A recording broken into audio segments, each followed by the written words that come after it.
A'udzubillahiminasyaitonirrajim. Bismillahirrahmanirrahim. Assalamualaikum warahmatullahi wabarakatuh. Alhamdulillahirrabbilalamin. Allahumma salli ala Sayyidina Muhammad wa ala ali Sayyidina Muhammad. Rabbi syrahli sadri wa yassirli amri wahlul uqdatam min lisani yafqahu qawli. Rabbi anzilni munzalan mubarakan wa anta khairul munzilin. Sadaqallahul adzim. Waduh, live saya yang komen pertama Kiai Upline, guru saya Kiai Lukmanul Hakim, Masya Allah, langsung grogi nih. Kawan-kawan sekalian yang dimuliakan oleh Allah Subhanahu wa Ta'ala, bersyukur kepada Allah Subhanahu wa Ta'ala pada kesempatan kali ini bisa bermajelis kembali di majelis duha Al-Quran. Ya, majelis ini majelis rutin yang saya laksanakan setiap hari. Kita akan membahas topik-topik yang berkaitan dengan Al-Quran, ya, terutama ini adalah adab kita dengan bulan Ramadan, ya. Semoga dengan bulan Ramadan ini kita bisa membersamai Al-Quran dan kembali kepada Al-Quran dengan sangat serius. Kawan-kawan sekalian yang dicintai oleh Allah Subhanahu wa Ta'ala, salat dan salam kepada Nabiullah Muhammad SAW yang kemudian telah berjuang, ya, memutuskan untuk kemudian menyampaikan risalah ini sehingga risalah kebaikan ini sampai kepada kita semua. Menyampaikan kebenaran ini bukan perkara mudah, ya. Mentransformasi masyarakat juga bukan perkara mudah. Nabi Allah Muhammad SAW itu memperbaiki masyarakat beresiko, ya. Dijauhi oleh baninya, klannya, Bani Hashim, lalu kemudian harus kemudian terembargo dan tanda petik juga harus sampai keluar dari Mekah atas tribulasi yang terjadi di Mekah, dalam tanda petik banyak dikatakan bahkan terusir ke Yathrib, ya. Dan ini adalah resiko-resiko perjuangan yang sebetulnya bagi orang yang cukup mapan, ya, ekonomi ada, lalu kemudian hidup nyaman, itu tidak perlu dipilih. Tapi Nabiullah Muhammad SAW memilih jalan terjal itu, memilih jalan perbaikan itu sehingga kita bisa merasakan cahaya peradaban dunia hingga cerah seperti hari ini. Maka kawan-kawan sekalian, Allahumma sholli ala Sayyidina Muhammad wa ala ali Sayyidina Muhammad, kita sama-sama berharap kepada Allah Subhanahu wa Ta'ala, semoga Allah Subhanahu wa Ta'ala memberkahi kita. Topik kajian pada kesempatan kali ini insya Allah sampai kemudian pukul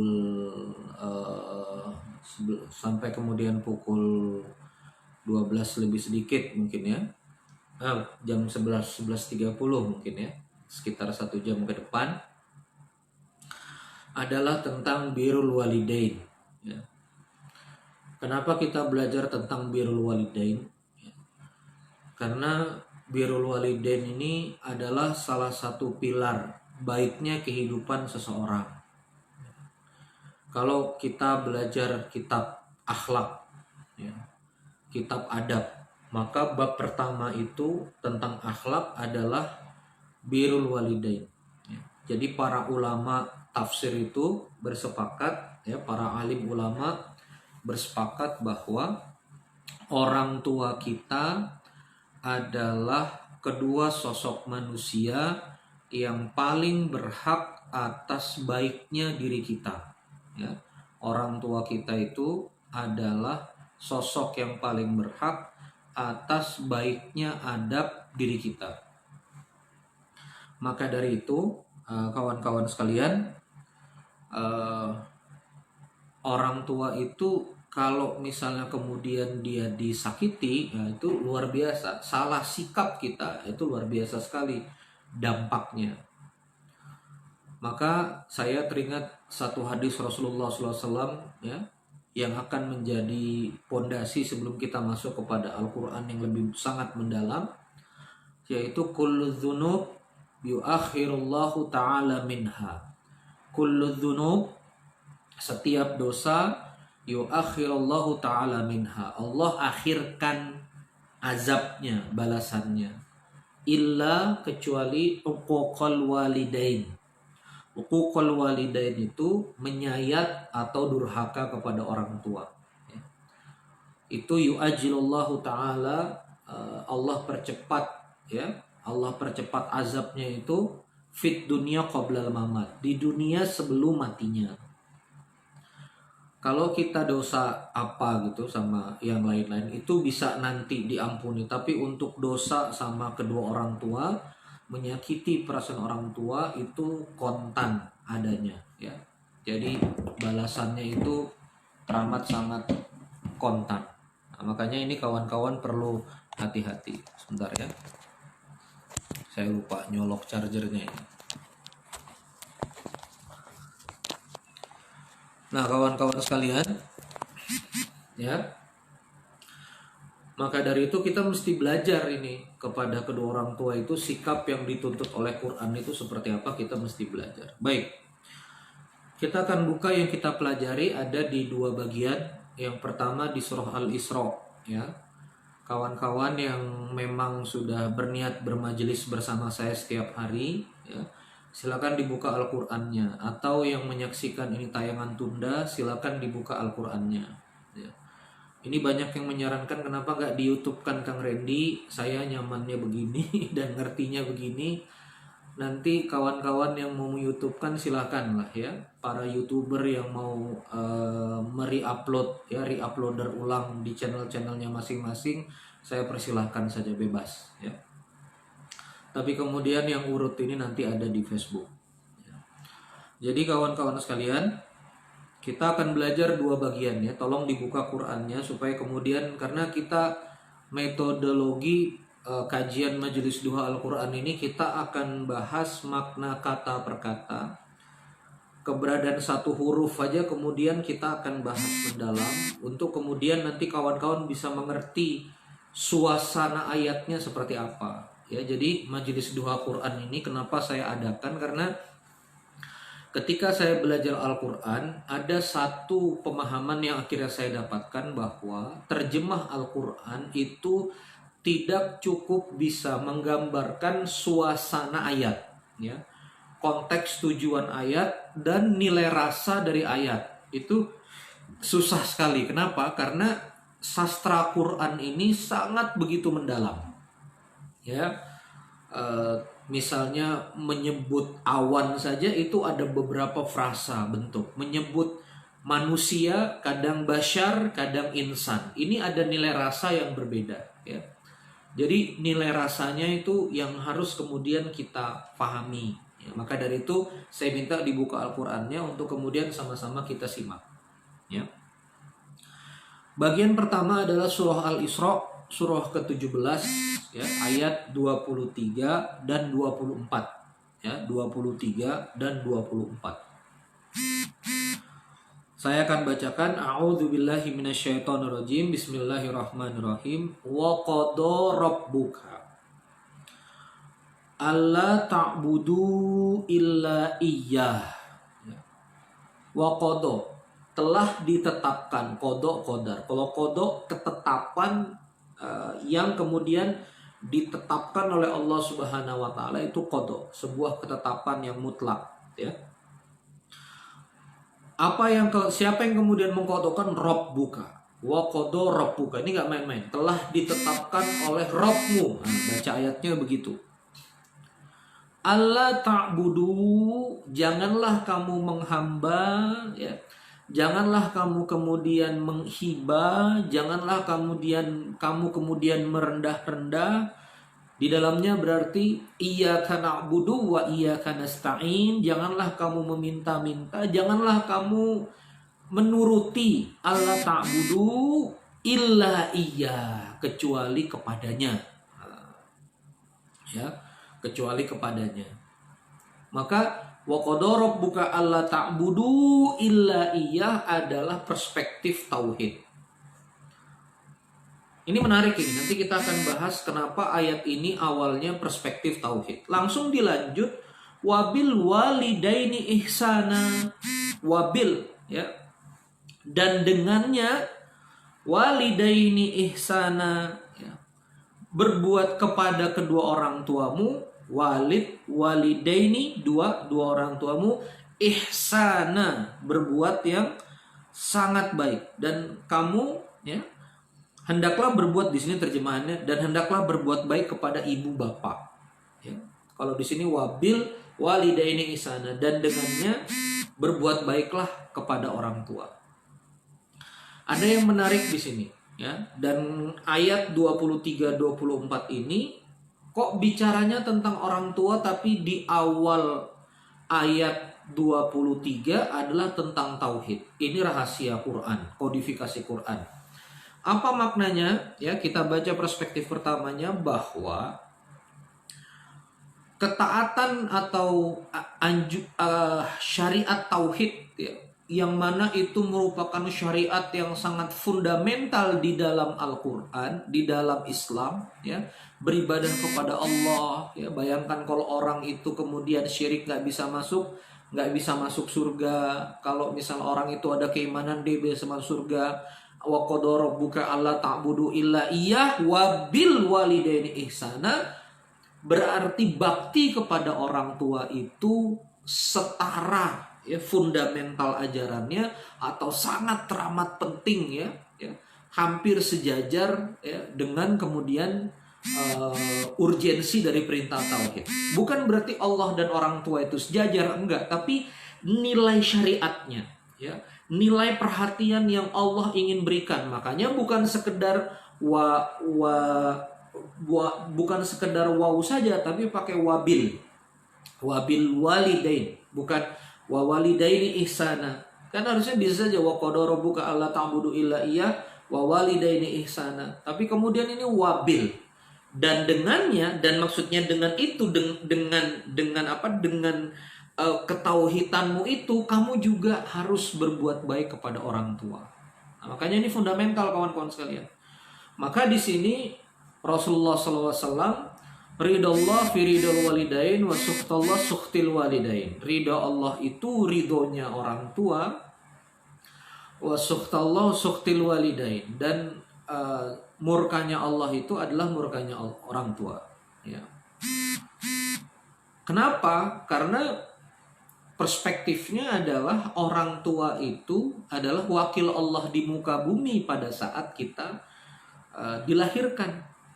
Kita dilahirkan ini kan lemah, kan, manusia dilahirkan dalam kondisi lemah, sangat teramat lemah. Coba, nggak bisa apa-apa, minum nggak bisa pakai baju. Kedua orang tualah itu, ayah dan ibu, yang kemudian ngurusin kita bertahun-tahun, Pak, bahkan sampai kita besar, ya. Dia menjadi wakil Allah di muka bumi untuk menyalurkan rezeki, dirawat sedemikian rupa. Itu hebatnya Islam. Islam ini satu-satunya ajaran yang sangat-sangat luar biasa kepada orang tua, ya. Kalau pendekatan psikologi modern, ya, kamu nggak nyambung sama orang tua, ya udah pisah aja sama orang tua. Itu kan yang banyak dinasihatkan oleh para psikolog di barat sana. Kamu harus punya lingkunganmu sendiri. Maka anak-anak remaja banyak yang kemudian keluar dari rumah, kemudian tidak taat kepada orang tuanya. Di Islam enggak. Di Islam itu sahabat Rasulullah ketika dia mau jihad dan masih ada ibunya, nggak diizinkan sama Rasulullah jihad. Itu jihad, ya. Meninggalnya syahid, perjuangan jihadnya bernilai luar biasa. Tapi karena dia harus ngurus, Rasulullah tanya, kamu masih punya mama? Masih punya ibu saya. Ibumu siapa yang ngurus? Ya saya yang ngurus. Kata Rasulullah, jangan pergi jihad, urus ibumu. Itu Islam, ya. Apalagi hari ini cuma sekedar kerja keluar daerah, ya, kerja keluar negeri, sudah berani menghardik kedua orang tuanya. Inilah yang kemudian merusak keberkahan generasi hari ini. Generasi hari ini kurang pintar, apa generasi milenial itu. Secara gizi cukup, secara informasi cukup. Coba lihat kehidupannya, rumah nggak punya, ya, kredit sana sini, hidup susah, harus ini, harus itu. Coba lihat kehidupannya. Pagi kerja, sore baru pulang, nggak kena sinar matahari. Coba lihat orang tua kita dulu. Mungkin uang nggak terlalu banyak, tapi sawah lebar, kerja cuma sampai zuhur, pulang, punya kehidupan yang luar biasa. Anak-anak semua bisa dikasih makan. Sekarang coba, Masya Allah, kehidupan generasi milenial sekarang. Kenapa? Karena gagal memuliakan orang tua. Ya, anak-anak milenial sekarang ini sibuk nyicil rumah 5.500.000, sibuk cicil Avanza yang sebetulnya itu wajib aja enggak, sunnah aja juga enggak itu. Demi Allah, ya kan? Itu kediaman kan bisa ngontrak sebetulnya kalau nggak sanggup, ya. Mobil juga bisa beli yang second-second, cuma sibuk nyicil nggak karu-karuan sama kehidupannya, tapi kemudian nggak pernah ngirimin orang tua. Nah, ini runyam, ya. Begitu pintar lalu kemudian sombong pada orang tua. Itu nanti di bawah-bawah kita akan bahas. Tapi itu dulu, kita harus sadari wa qadara rabbuka alla ta'budu illa iyyah wa bil walidaini ihsana. Jamaah harus paham, ya, yang ngaji di sini harus paham bahwa syariat taat kepada Allah, syariat menghamba kepada Allah itu disandingkan dengan syariat bakti kepada orang tua. Itu makna yang mendalam. Ayat 2324 ini bicara bakti kepada orang tua, tapi Allah awali dengan kamu taat, kamu menghamba kepadaku, jangan kepada yang lain. Itu utama itu. Tidak boleh syirik, itu utama. Harus menghamba kepadaku, itu utama. Ya. Selanjutnya wabil walidaini ihsana. Maka walidaini ihsana ini adalah sesuatu yang penting. Ya. Lanjut. Imma yablugonna. Imma dan kalau dan jika ia blugonna, ada kata ba la go di situ artinya nyampe. Nyampe apa maksudnya? Imma ya blugonna, ketika mereka nyampe, ya, indakal kibar, usia kibar. Apa itu usia kibar? Usia tua. Makanya kita sering ngomong Syekh Kabir. Syekh Kabir itu berarti orang tua yang sudah senior sekali, syekh besar. Nah, ini indakal kibar. Dia yablugonna indakal kibar. Apa yang bisa dibaca di sini? Yablugonna, dan jika dia sudah sampai usia tua, dia sudah sampai usia yang renta, indaka. Indaka itu apa? Di sisimu al-kibar. Ya, indakal kibar. Ahaduhuma au kilahuma, ya, salah satunya atau keduanya. Nah, kan gitu, ya, salah seorang di antara keduanya atau kedua-duanya. Artinya gini, ayat ini imma yablugonna indakal kibar, ya, ahaduhuma au kilahuma, harus dibaca begini. Kalau orang tua sampai usia senja, itu berarti indaka. Apa arti dari indaka? Indi itu yang di sisiku, di sisi saya. Indaka itu di sisimu. Artinya apa? Orang tua itu kalau misalnya sudah tua itu kewajiban anaknya merawat. Indaka di sisinya. Ini syariat. Makanya banyak yang nggak paham. Makanya kalau kita lihat keluarga Saudi itu mereka anak muda, generasi muda satu flat berkumpul sama orang tuanya, itu syariat. Hari ini orang tuanya di mana, pensiunan dibiarkan berdua sendirian, ya. Anak-anaknya suami tidak cocok sama orang tua wanita, orang yang wanita nggak cocok sama orang tua suami, ya. Maka saya harus terbuka di sini syariatnya, ya. Suka nggak suka, ini majelis dua Quran. Ini bukan majelis yang populis saya mau kumpulin follower, nggak ada urusan, ya. Saya akan sampaikan kebenaran walaupun pedih. Ibu, bapak, ya, itu akan selalu memiliki anak laki-lakinya. Maka indakal kibar di sini imma yablugonna indakal kibar, artinya adalah anak laki-laki wajib merawat kedua orang tuanya. Sekarang kebalik, ya. Kebalik ya lumayan lah, walaupun kebalik masih kejadian. Biasanya di rumah tangga itu orang tua wanita yang lebih acceptance diterima di rumah ketimbang orang tua laki-laki, ya. Tidak apa-apa, tapi yang wajib itu adalah laki-laki, apalagi Anda anak laki-laki satu-satunya. Jangan malah dititipkan ke adiknya, ya. Karena di sini imma yablugonna indakal kibar, itu di sisimu, ya. Dan kenapa di sini kalimatnya laki-laki? Karena laki-laki itu, kawan-kawan sekalian, tidak pernah berpindah hak perwalian. Yang pindah hak perwalian itu wanita, waktu dia ijab qabul itu pindah dari orang tuanya pindah ke suami. Jadi wanita itu adalah milik suami. Maka surga nerakanya ada di suami yang bertanggung jawab, itu wanita. Ya. Tapi kalau misalnya laki-laki itu dia nanggung dirinya sendiri. Nah, dia tidak terputus dari kedua orang tuanya. Bukan berarti orang tua perempuan itu juga tidak berhak diurus, bukan begitu. Tapi ini prioritas. Ya, yang pertama adalah laki-laki itu wajib untuk kemudian mengurus orang tuanya. Maka kalau ada pilihan pekerjaan jauh, ya, lalu kemudian orang tua ditinggal di kampung, ya, maka yang lebih utama itu menjaga orang tua di kampung. Kecuali kalau diperintahkan wajib oleh orang tuanya pergi, nah itu baru. Ya, Ustaz Abdul Somad diperintahkan sama mamanya, pergi kamu ke Mesir sana, aku gak mau lihat kamu di sini. Kuliah, pendidikan, nah itu boleh. Tapi kalau orang tuanya bilang sudah kamu di sini aja, ndak usah ke kota gini, nah itu harus urus, ya. Harus urus orang tua. Nah, perspektif lain, imma yablugona indakal kibar, maka saya, ya, yang pertama nasihat saya kepada yang masih jomblo, ya, yang masih single, kawan-kawan sekalian. Kalau misalnya mau melakukan pernikahan, harus dibuat fakta perjanjian yang clear dulu dengan calon suami, yang clear dulu dengan calon istri. Yang ngerawat ibumu siapa, yang ngerawat orang tuamu siapa, itu harus clear dulu. Tanyakan ke istri, ya. Istri, saya anak laki-laki satu-satunya, saya mau tinggal sama mama saya. Kamu keberatan nggak? Kalau dia bilang, waduh, kok tinggal sama mama gini, ngumpul sama calon mertua ini segala macam, jangan dinikahi, ya. Atau kalau misalnya nggak satu rumah, komit untuk adakan 2 rumah. Kita tinggal satu kota ya sama orang tua saya, karena saya anak laki-laki, saya harus ngeliatin ibu saya. Jadi kita komit tinggal di kota ini, kita komit mama saya tinggal di Buah Batu, nah kita cari-cari rumah di dekat Buah Batu Bandung. Itu yang betul. Ya, dirawat. Istri juga harus confirm sama suami, saya visi rumah tangga, saya visi ngurus anak-anak, nggak kerja. Saya tapi anak satu-satunya, gimana orang tua saya. Itu harus ngomong sama calon suami.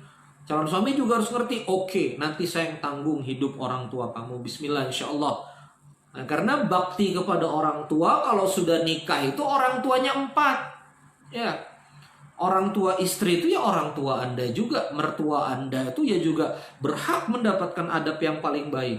Ya. Makanya laki-laki di sini kalau mau poligami itu mikirnya juga double gitu. Kalau saya nikah lagi orang tua saya tambah banyak, nah begitu. Jangan semangat nikahnya aja. Kalau Anda mau nikah 4 itu orang tua Anda berarti 8 pasang itu mertua. Tambah orang tua Anda sendiri 10. Ya, tambah lagi nanti tanggung jawab keponakan dan seterusnya, itu dihitung juga. Ya. Itu kalau mau poligami, ya. Bagus juga niat-niat begitu tuh kan, niat untuk bakti kepada orang tua. Bagus juga. Imma yablugonna indakal kibar. Indaka. Jadi perhatikan ya, orang tua itu bukan dititipin di Quran. Ya. Gimana sekarang mau berkah, orang tua dititip, udah kita kasih pembantu aja. Kita urus. Saya ketemu pengusaha hebat-hebat tuh, ngurus mamanya. Coba lihat pengusaha hebat-hebat. Ya. Saya pernah kerja sama seorang pengusaha wanita, itu dia ngurus mamanya, masya Allah tabarakallah, kehidupannya berkah luar biasa. Ya diurus mamanya, makanya Allah bantu. Orang tua itu jimat, kan? Jimat. Kalau jimat itu taruh tempat yang paling baik. Saya pernah ketemu pengusaha properti, Aba Umi itu jimat, orang tua itu jimat. Sudah tahu jimat, malah di nyek-nyek, ya, malah dititipkan ya, sama pembantu sama babysitter. Disuruh orang lain yang ngurus. Ini rusak luar biasa. Karena nggak pernah ketemu Al-Quran. Maka dari itu Bapak Ibu sekalian, inilah penting generasi itu dididik sama Al-Quran, biar besarnya nggak jadi monster, ya. Berani pukul orang tua. Ini kemarin juga rame di Facebook, ada berani sudah ngancam bunuh mama kandung sendiri. Kebalik-balik ini, ya. Lalu kemudian nggak ngurus. Ya, seorang suami ngomong, aku nggak suka ibumu datang-datang ke sini. Kapan ibumu pulang? Sama mertua begitu. Yang istri juga sama, kapan mamamu pulang? Aku nggak suka mamamu di sini, komen apa segala macam. Ya, dua-duanya ini udah bala ini udah. Makanya mau rumahnya besar apa masalah terus karena kerjaannya nyakitin orang tua. Ya, nggak peduli sama kedua orang tua. Orang tuanya punya salah satu dua diingat-ingat sampai sekarang, dendam sama orang tua. Nggak begitu. Ya. Imma yablughunna indaka. Perhatikan ini, indakal kibar. Waktu tua di sisimu. Ahaduhuma, salah satunya, au kilahuma, atau kedua-duanya. Ya, diurus. Nah, berikutnya, fala taqul lahuma uff. Nah, ini panjang nih urusan nih. Fala taqul lahuma uff. Apa ukuran adab birrul walidain kepada kedua orang tua? Apa ukuran adab beradab kepada orang tua itu? Ukuran yang paling mendasar jadi garis batas adalah fala taqul lahuma uff. Jangan kamu mengatakan uff. Uff itu kita bingung ya. Uff itu gimana? Ya, saya diajarkan oleh ulama Al-Quran yang kemudian memahami struktur Indonesia itu. Contoh begini, kita disuruh beli sama mama kita. Nah, beli minyak, nah kita begini nih. Nah, baru kita hembus nafas, mau bikin raut nggak enak. Itu uff. Jadi disuruh respon pahit aja, itu sudah uququl walidain, nyakitin perasaan orang tua. Dalam Pak. Ya.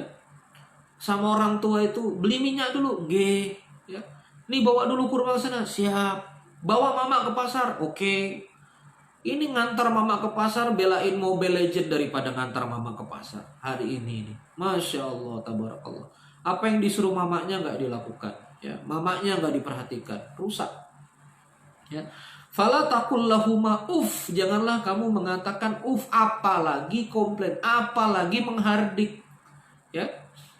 Uff aja nggak boleh, hela nafas aja nggak boleh, apalagi ya Allah baru juga duduk capek. Nah, ini anak-anak muda yang lagi banyak lockdown, ya, anak-anak milenial yang lagi di rumah ini. Ya, di rumah tuh udah diam aja. Ini habis nonton drakor, ya, Netflix, berview. Nah, itu kan ada view itu, aplikasi drama Korea itu, habis nonton Korea. Nah, Hi Bye Mama, Crashing Landing of You, Kingdom, apalah semua ditonton semua kan. Ya, mamanya siap-siap di dapur, nggak pernah dia perhatikan. Ya, ini gimana? Ya. Padahal fala taqul lahuma uff, kalau disuruh respon, siap matikan. Ya, kenapa? Itu jimat yang bikin beruntung. Nih saya ngomong sama yang single dulu. Kamu rapikan hubungan kamu dengan orang tua, ya. Bismillah, insya Allah yang perempuan adab yang baik sama mama bapak, kamu nanti akan dapat suami yang insya Allah baik sama bapak mama. Ya, kamu akan dapat calon yang berkah juga. Cari jodoh itu jimatnya ke orang tua. Ya, suami, ya maaf, laki-laki yang pengen naksir ini, kamu baikkan dulu amalmu sama ibu, baikkan dulu amalmu sama bapakmu, nanti kamu dapat perempuan yang benar. Demi Allah. Ya. Karena itu frekuensi yang kamu harus jaga. Kalau bapak mamamu sudah ridho sama kamu, nih ada 5 bersaudara, kamu yang paling cemerlang, paling disuka, lain nanti nasibmu. Ya, Nabi Yusuf itu berbelas-belas saudaranya, ya. Lalu kemudian Yakub punya rasa kepada Nabi Yusuf itu lebih daripada saudara yang lain. Ujungnya apa? Raja Mesir. Ya. Itu yang harus kita penuhi dulu. Maka fala taqul lahuma uff. Ya. Mau orang tua kita ngomong gimana gak cocok sama kita, atau bahkan dalam perspektif agama sekalipun, jangan sampai mama bapak bid'ah, mama bapak sesat ini, harus disampaikan pelan-pelan. Kalaupun salah disampaikannya dengan penuh kesopanan. Ya, bahkan ketika orang tua kita kemudian mungkin berbeda agama dengan kita, masih berhak mendapatkan adab baik dari kita. Itu Islam. Ya, silakan di cross check. Walaupun berbeda agama, dia tetap berhak mendapatkan adab birrul walidain terbaik bagi kita. Kita cek, Ustadz Safio Antonio, ibunya masih Buddha, masih baik beliau. Di penghujung usia mamanya, masuk Islam mamanya. Masya Allah, tabarakallah. Itu karena adab baik. Ya. Jadi adab ini tidak boleh kita main-main. Lanjut. Ya. Wala tanharhuma. Dan jangan kamu kemudian menghardiknya, ya. Makanya jangan kamu kemudian membentak keduanya, ya. Saya nggak kebayang ya.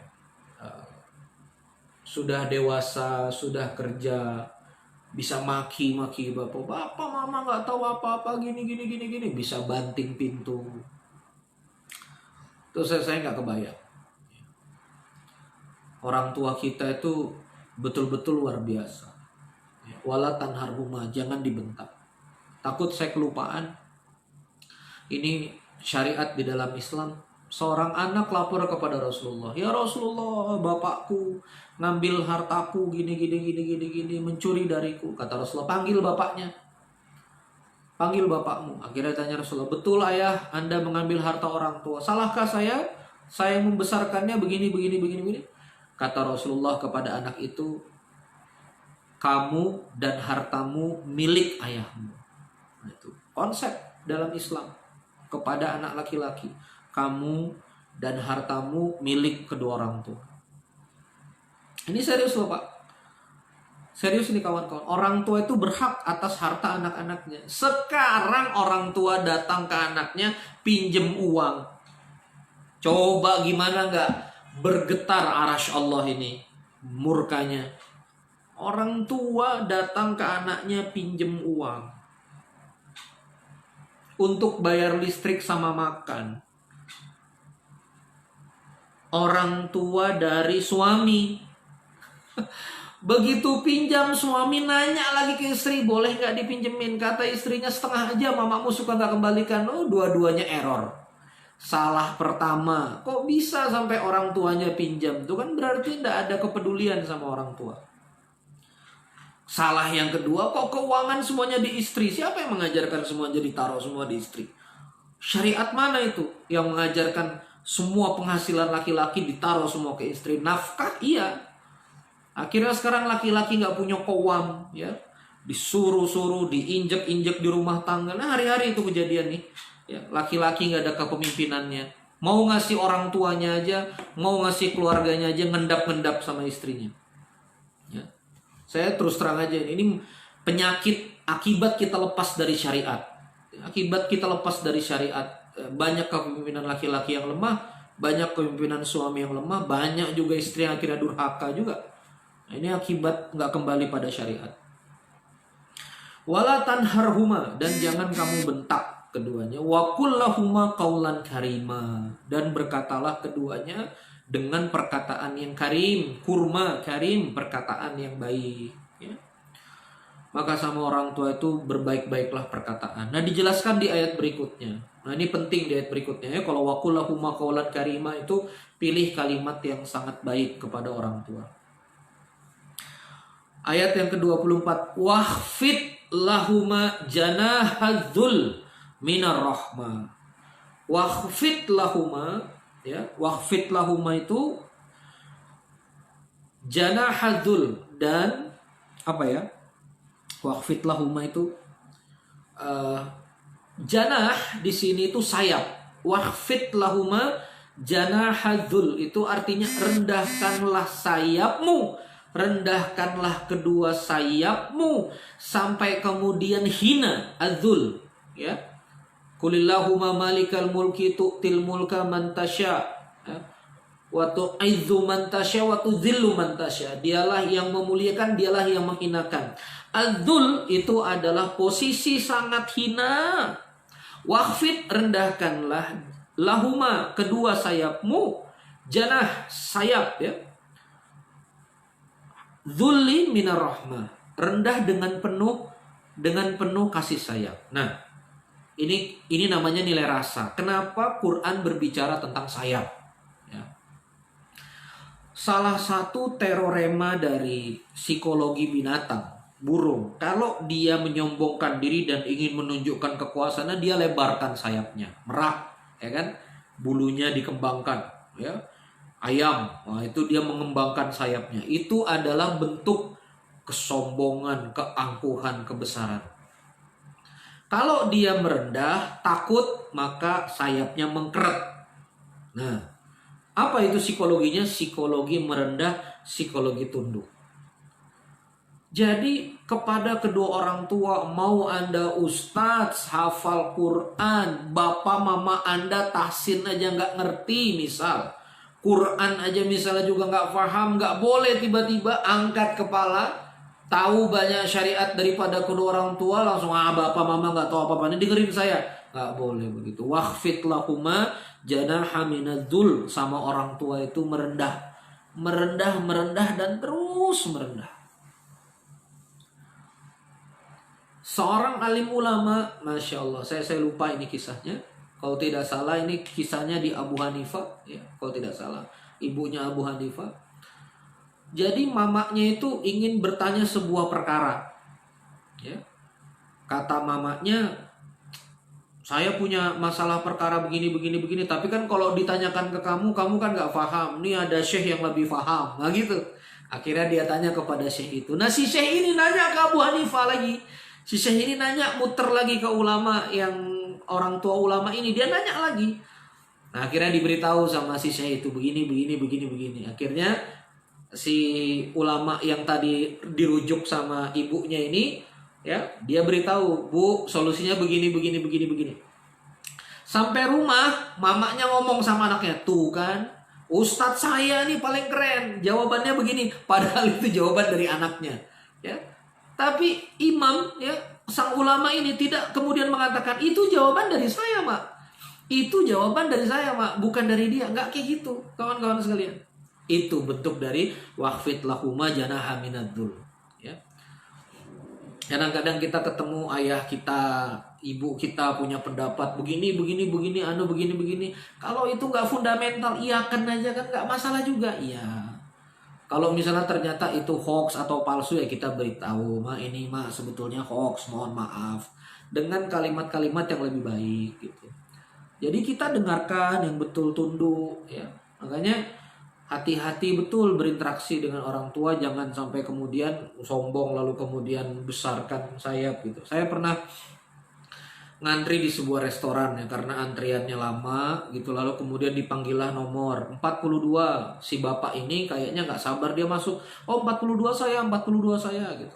Padahal nomornya nggak 42. Anaknya itu bentak-bentak bapaknya, udahlah bapak nggak usah, nggak bikin malu aja begini, dibentak-bentak depan umum bapaknya dia. Masya Allah, tabarakallah, subhanallah. Apa begitu adab kita sama orang tua? Nggak boleh, kawan-kawan sekalian, ya. Jadi wakhfid lahuma janaha minadzul.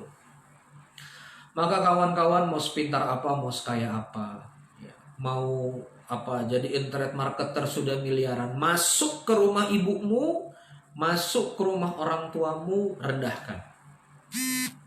Nggak ada pilihan.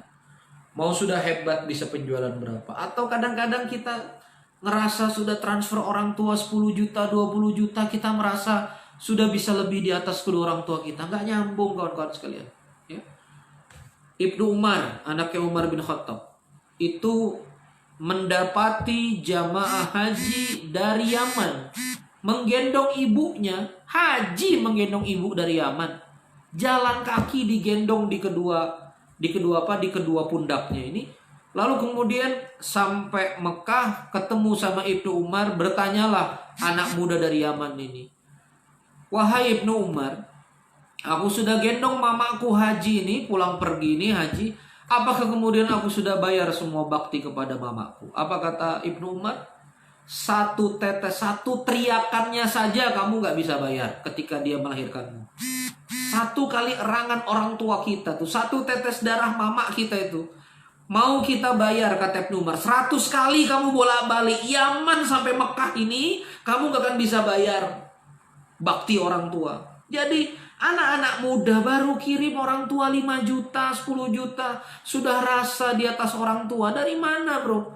Ya, Anda waktu kecil buang tinja, siap nggak orang tua buang tinja itu, tinjanya Anda urus? Berapa banyak anak-anak muda sekarang nggak kuat ngurus tinja orang tua, ya, ngurus orang tuanya stroke. Anda kerja di Jakarta, posisi bagus, ya, lalu kemudian orang tua Anda harus dijaga hari-hari, siap nggak Anda tinggalkan pekerjaan Anda untuk kemudian ngurusin kedua orang tua? Belum tentu, bro, belum tentu. Kalau orang tua kita itu merawat kita, itu berharap kita hidup, kita merawat orang tua itu berharap orang tua segera selesai usianya. Gak usah bohong sama saya, ya. Jadi Masya Allah, jangan meninggi-ninggikan perasaan, meninggi-ninggikan hati, walaupun cuma sekedar baru bisa ngirim orang tua 5 juta, 10 juta, lalu kemudian sudah mau di atas orang tua. Apa kata Quran? Wakhfid lahuma janaha minadzul. Ada kata dzul di sini. Artinya apa? Sama orang tua tuh menghinakan diri. Saya nggak tahu, saya anaknya mama bapak, saya begini. Hinakan diri. Ada sesuatu yang berat-berat, komunikasikan. Ya. Mau nikah, komunikasikan. Kata orang tua janganlah. Gitu kamu lawan, beratlah kehidupanmu. Ya, tanya dengan betul, libatkan kedua orang tua. Ini orang tua ini yang merawat kamu dari kecil. Ya. Hati-hati, sedangkan pasangan kita itu baru ketemu tadi. Ya, kok tiba-tiba malah pasangan yang paling utama, istri yang paling utama. Ya. Suami iya, karena suami kemudian memang punya hak perwalian, punya hak. Dia adalah memang imam Anda. Tapi bagaimanapun juga suami yang waras itu menghargai juga orang tua istrinya. Ya. Jangan apa-apa aku suami gak ada urusan sama orang tuamu. Nah, ini juga suami error juga, gak ngerti Quran juga, repot. Ya. Lanjut. Wa qur rabbirhamhuma, dan kemudian rabbirhamhuma, ya Allah, aku apa di sini? Wahai Tuhanku, sayangilah keduanya kama rabbayani shaghira. Wa qur rabbirhamhuma, ya Allah, sayangilah keduanya kama rabbayani shaghira. Ketika mereka juga rabbayani shaghira. Apa di sini rabbayani shaghira? Di sini diterjemahkan dengan ketika, karena mereka keduanya telah mendidik, ya, seperti mereka keduanya telah mendidik aku waktu kecil. Jadi rabbayani itu adalah mendidik. Maka kalau Anda mau dapat doa rabbirhamhuma kama rabbayani shaghira, maka kemudian Anda waktu anak-anak itu kecil, Anda harus punya tanggung jawab untuk mendidik. Itu aset luar biasa. Ya, maka didiklah anak-anak kita sewaktu anak-anak kita kecil. Nah, kita sebagai anak, ya, harus sering-sering mendoakan. Jadi Allahumma gfirli wali walidayya warhamhuma kama rabbayani shaghira, itu adalah syariat. Sebaik-baik syariat kita untuk berbakti kepada orang tua. Baik, sudah jam 11:03, kita akan masuk ke surah 46. Surah 46, surah Al-Ahqaf. Dibuka kawan-kawan sekalian, kalau ngaji itu jangan cuma didengarkan saja. Kalau ada Quran kosong begini, ya, jangan sampai nonton drama Korea khusyuk, ya, nonton kajian nggak diikutin. Nah, jangan sampai begitu. Ya, surah 46, ya, surah Al-Ahqaf ayat 15. Insya Allah kalau saya sehat walafiat, saya usahakan tiap hari bermajelis. Ya. Sekitar jam 10 pagi lewat-lewat sedikit, 10 menit, 15 menit, tunggu aja di lini masa, saya confirm nanti. Nah, jam 9 pagi di WIB, ya, jam 9 pagi mandi, ya, duha, ya. Lalu kemudian siap-siap, nah baru ngaji. Ya, mudah-mudahan ngaji kita ini nanti dianggap oleh Allah bermajelis seperti majelis offline. Dan boleh juga nonton tunda, ya, yang kesempatan. Kalau saya siang lagi kerja, nah nonton malam. Jangan ditumpuk, ya. Ini kajian cuma 1 jam, jangan ditumpuk. Artinya ditumpuk nanti aja nonton Kang Redi akhir pekan. Jangan tiap hari.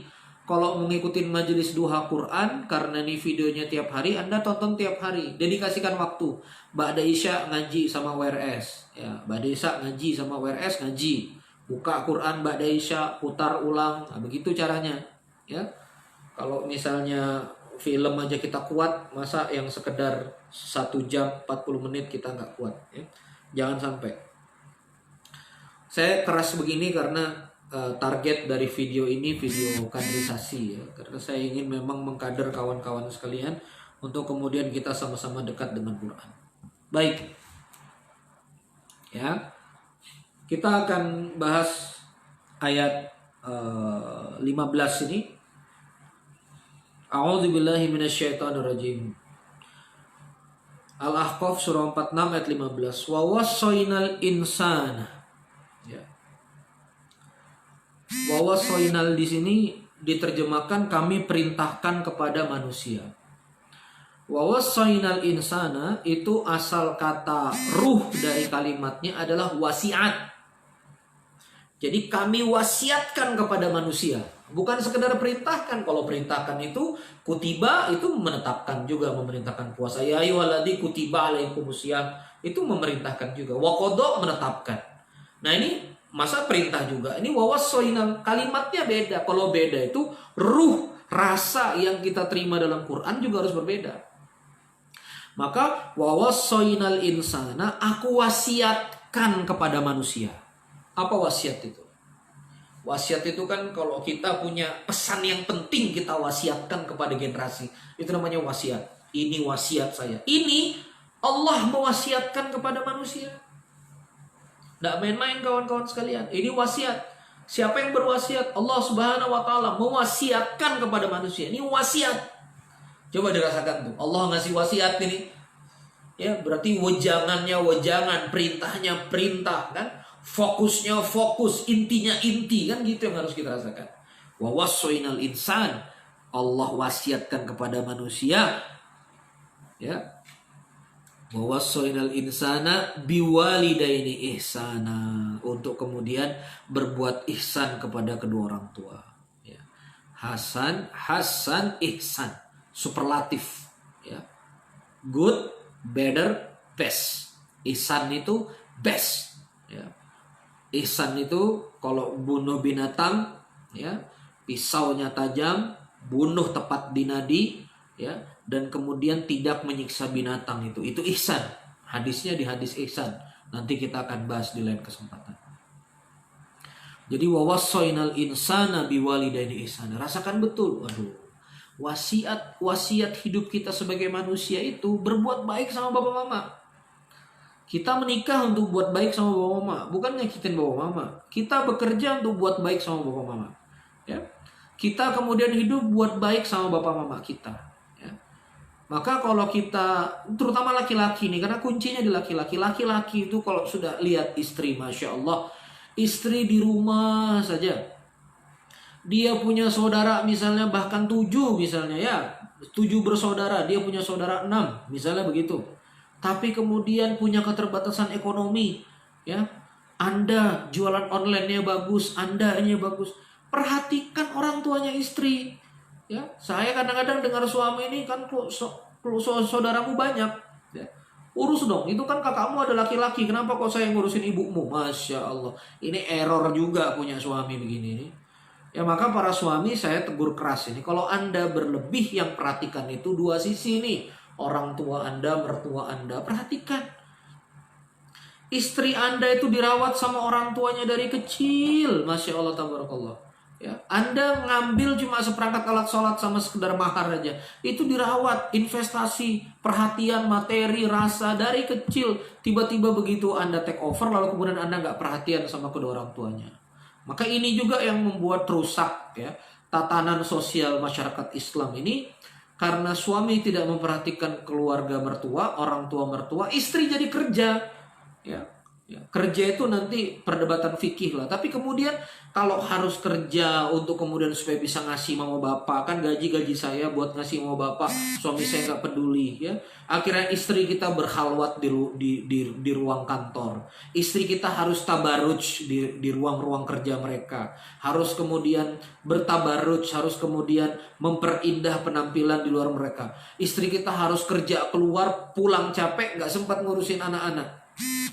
Coba lihat ayat-ayat tentang ibu dalam Quran, ya. Mana fungsi sosialnya, mana perannya dari ibu. Lihat, banyakan mana Quran berbicara tentang ibu. Apakah di peran sosial, peran ekonomi, atau peran sebagai ibu mendidik anak-anak. Kembalikan saja ke Quran, biar fair, ya.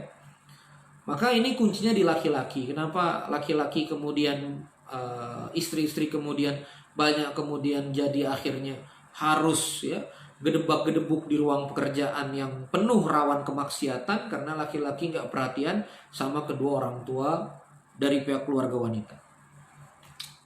Bebas saja kanal-kanal saya sendiri, nggak suka ya nggak apa-apa. A'udzubillahi minasyaitonir rajim. Lanjut. Hamalat ummuhu kurha wa wada'at kurha. Ibunya telah mengandung dia dengan susah payah dan melahirkannya dengan susah payah. Wahnin ala wahnin, kesulitan di atas kesulitan. Nah, ini kita harus ngerti.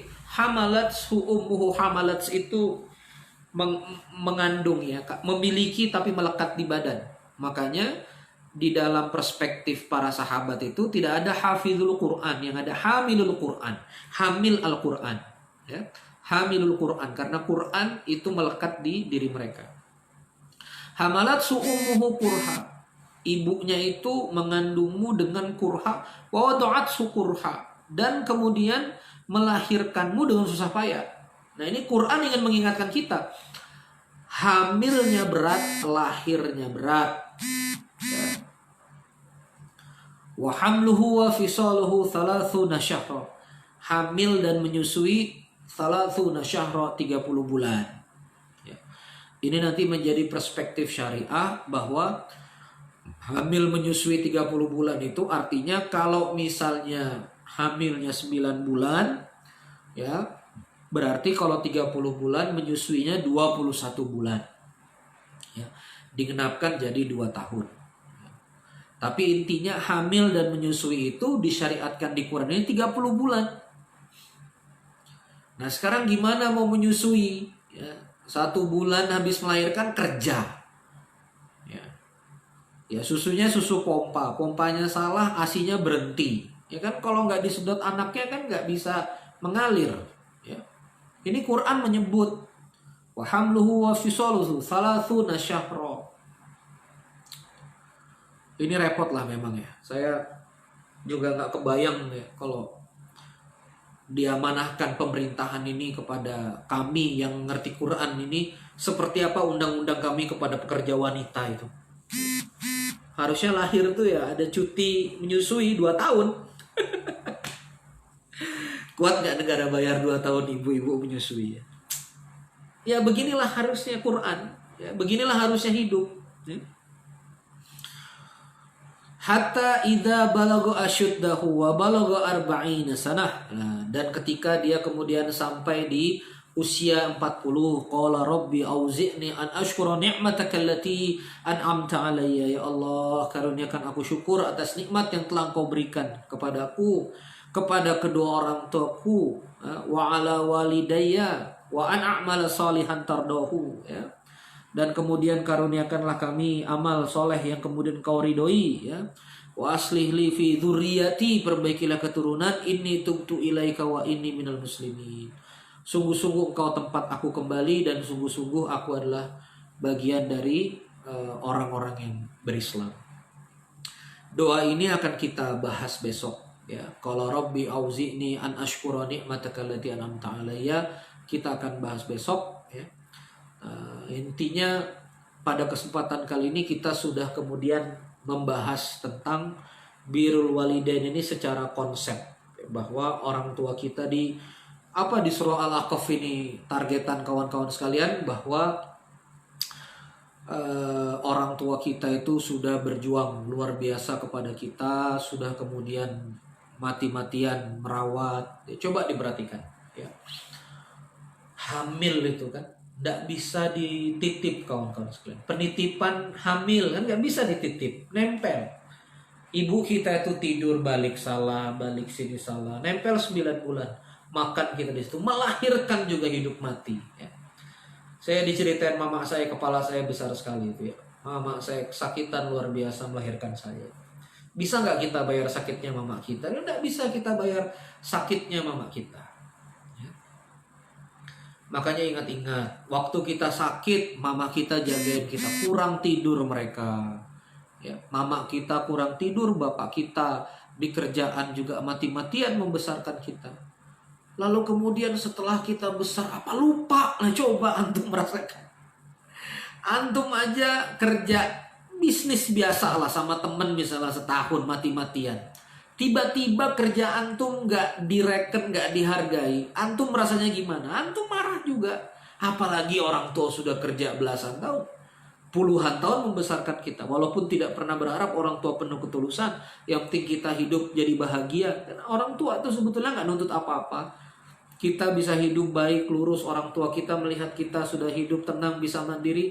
Orang tua kita sudah nggak perlu dibalas. Orang tua kita tulus, tapi disitulah kita mesti ngerti sebagai seorang anak ya. Makanya nanti kalau sudah ngerti adab kepada orang tua, nanti adab kepada guru faham. Ya. Saya punya kiai ya, saya sebut tadi di awal di awal kajian ini. Kiai saya itu kalau sudah saya ke rumah beliau, saya ke pondok beliau, beliau mengajarkan Quran dari jam 10 sampai jam 4 pagi. Beliau kalau ketemu saya di dalam fase-fase tertentu dibukakan Quran, diajarkan kita 1,5 jam, 2 jam. Dalam lelahnya beliau, ya, beliau bangun, lalu kemudian kadang-kadang jam 12:30 pagi membangunkan kita, lalu kemudian mengajarkan Al-Quran, mengajarkan nilai-nilai. Makanya program-program kiai saya yang menurut saya bagus-bagus dan juga asal kiai saya jalankan loyal. Nah, akhirnya itu bentuk kita adab kepada guru, kita adab kepada orang-orang. Kalau kita gagal adab kepada orang tua, kita sulit ya kemudian benar adab kepada sesama. Demikian kawan-kawan sekalian majelis kita. Sebelum kita tutup dengan doa sama-sama ya. Di lini masa saya ini banyak informasi tentang berkah box ya. Saya sekarang menemukan orang-orang susah makan ya. Jadi kawan-kawan yang mau dukung, dan sebetulnya semua sudah harusnya bisa dukung ya, karena hanya Rp10.000 untuk satu box ya. Saya mengajak kawan-kawan untuk minimal kontribusi satu box seumur hidup sekali, seenggaknya transfer 10.000 seenggaknya seumur hidup sekali, belajar untuk ngasih makan orang ya. Satu box nasi gratis kita supply, ada di lini masa saya, nanti bisa lihat-lihat ya.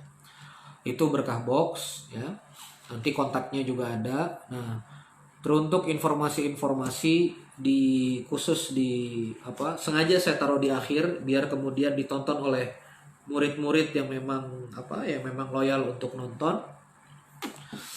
Saya ini sudah informasi, saya sedang berada di Kalimantan Timur, penerbangan tutup dari tanggal 24 Mei ini sampai 1 Juni. 24 April nih sampai 1 Juni. Jadi nampak saya di rumah saja.